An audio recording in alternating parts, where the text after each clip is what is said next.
man. Okay. Anyway, it's so I was out at your guys' place. Yep. Was it 2 weeks ago? Yeah, about that. About 2 weeks ago. And I mean, man, you guys it is the desert out there. Yeah. It's the absolute desert. Well, it feels like kind of just our area. We've missed a few rains that if you get further west, they've been having quite a bit more out there. You know, it's so people kind of unfortunate, but we're still doing okay. Yeah, people have really have a lot of the feedback I've gotten is people enjoy a number of the topics, but one of the ones is when I interview or talk with farmers who farm in the West. Now, obviously, the guys in Washington State are like, you're not West, but right. You know, for the Midwest region of the United States, Western Kansas, Eastern Colorado is West. Yeah, and it's the high plains. It's the high plains. Yep. That's right. And so, because, dude, it is an entirely different world.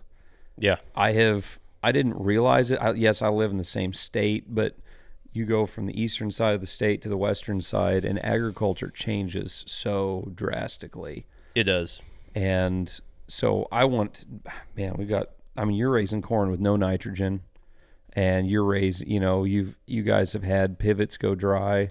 Yep. And so a lot of irrigated land has turned to dry land. I want to talk about that because I want to shed some light on, the aquifer, because people think, oh, it's all farmers' faults. And, people just need to be educated on how more filled in on how life in the West is. Yep. How you guys manage things. You guys are the absolute best at making a crop pencil. I've said that for a couple of years now. Like we have no idea what we're going to grow. I mean, it could be some record yields. People talk, or it could be nothing. Yeah. I mean, people are like, I've told guys, I know guys in the West that don't pre-order seed. Yeah. And they're like, what? Yeah. I mean, if I can pre-order seed and feel good about it, like that, that's a good feeling because we know we got some moisture profile to work with. We won't know what spring and summer all that rain's going to do, if it'll fall, if it won't, but we can feel pretty good if we got a profile to work with. But if it's dry, do you even bother pre-ordering seed? We do a little bit. But yeah, it's tough. I mean, you really got to have faith that at some point you're going to get some rain, and it's gonna work out. And sometimes it won't, and you're just like dusting it in. And we haven't had to do that a whole lot. I mean, there's guys, like those guys out west this year where they're getting a lot of rain. It's been the total opposite, numerous years. Looks like the Garden of Eden in some places of western Kansas. Yeah. So it's just, you just got to be flexible, and you got to be comfortable with being uncomfortable. That's kind of what I've learned the past few years. And I've really, I kind of grew up, Dad was just kind of just killing it. Couldn't do anything wrong. Weather was pretty good. We'd always catch a little bit of hail, but nothing devastating. You always lived with it. Still made a crop where it hailed. And the past, I don't know, December 15th of 2021, we had that horrific wind event, like 80, 90 mile an hour winds the whole entire day. Oh, wow. We had never seen anything like that. Sustained for the whole day. Yes. It was disgusting. I mean, you couldn't see 100 yards in front of you. And, there was road gravel.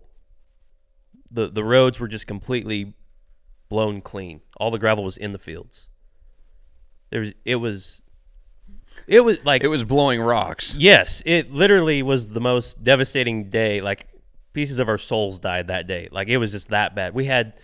On one field, we had this beautiful oat cover crop residue, and we drilled wheat into it, no-tilled it, had wheat established and up. It looked like a slate pool table. There was no oat residue left after that day. And it wasn't in the ditch. It wasn't in the neighbors. It was just gone. I don't know where it went, So, wow, that day kind of like changed everything, I feel like, because then that kicked off the drought of 22. We actually did scrape a little bit of wheat through there, but some of that got hailed on. We actually had a really nice circle of wheat, and it got all hailed out. It made like 35, and you're hoping for 70. And then, yeah, the row crops were terrible in 22. Barely raised anything. So, I mean that's I've really changed my perspective. I've really had to. This year, I've really dropped a lot of my emotion and started looking at a lot about the numbers more. And I'm not perfect at it. Trust me, I'm not. But that's something I've really changed here lately. So, how do you... Guys, if you've liked the information that you've seen so far, go ahead and check out the full-length podcast on our YouTube channel. Be sure to subscribe there. It's also on all the major podcast platforms. We're constantly dropping info and more content on all the social media platforms, TikTok, Instagram, Facebook, etc. Check it out for a lot more content.